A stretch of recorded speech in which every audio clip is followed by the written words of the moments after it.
everyone, I am Neha and welcome back to my channel. I am here with a new topic, so let's begin. जैसे कि हमने जो psychodynamic theory की series start की थी, जिसमें हमने दो थ्योरी डिस्कस कर ली थी, एक फ्रायड की और एक हॉर्नेई की।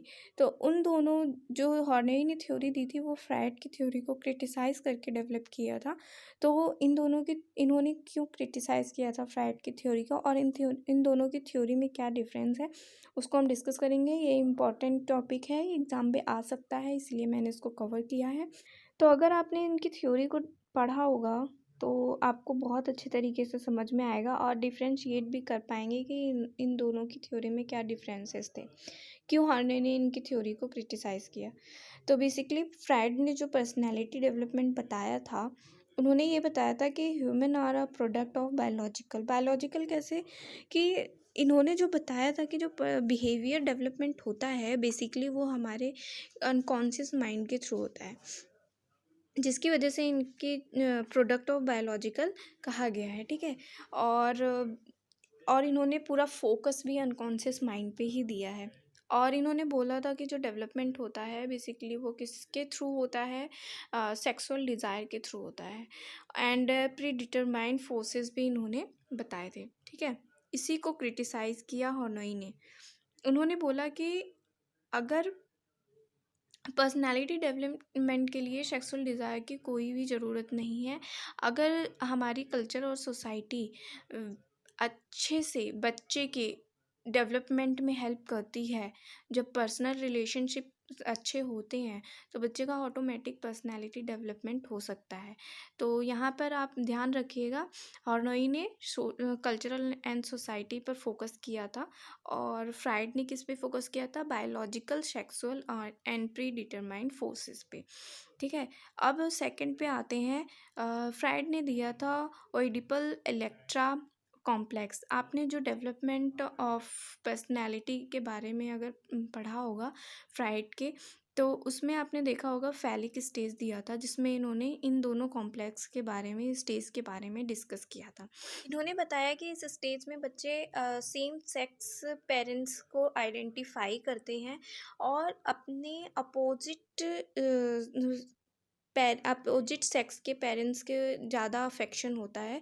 और इन्होंने बताया कि कॉम्पिटिटर होते हैं, तो अगर फादर से अटैचमेंट है तो वो मदर के अफेक्शन से कॉम्पिटिटर होते हैं।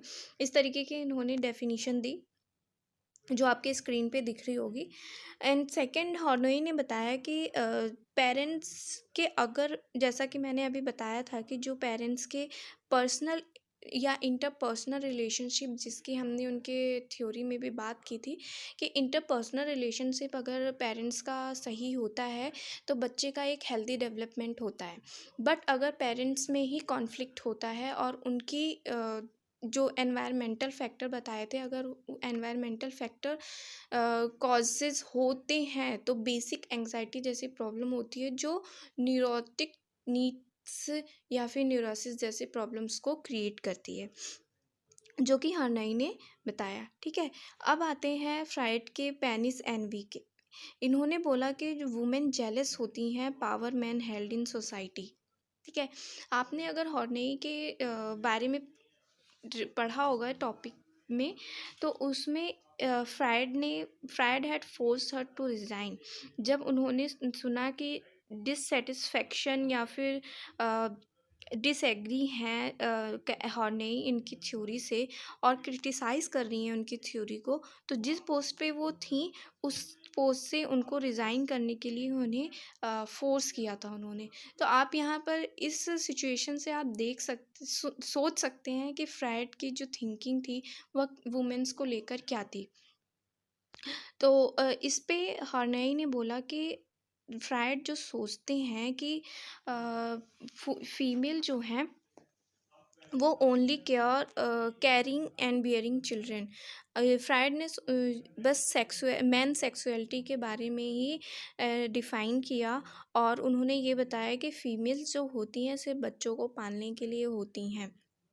कि जेलिसी के बारे में बताया था, तो सिंपली उन्होंने रिज़ल्ट बताया था कि एंजाइटी का जो कॉज है by a disturbance in a parents child relationship. अगर पेरेंट्स और चाइल्ड का रिलेशनशिप अच्छा नहीं है वो कॉज़ बन सकता है एंग्जाइटी का। इसी वजह से उन्होंने बेसिक एंग्जाइटी, न्यूरोटिक नीड्स और जो 3 स्ट्रैटेजी बताई थी वो सारी चीज़ों को एक्सप्लेन किया अपनी थ्योरी में। और एक चीज़ इसमें और थी कि जो हार्नेई थी उन्होंने सेल्फ एक्चुअलाइजेशन को भी डिफ़ाइन किया, जो कि फ्रायड ने नहीं किया था।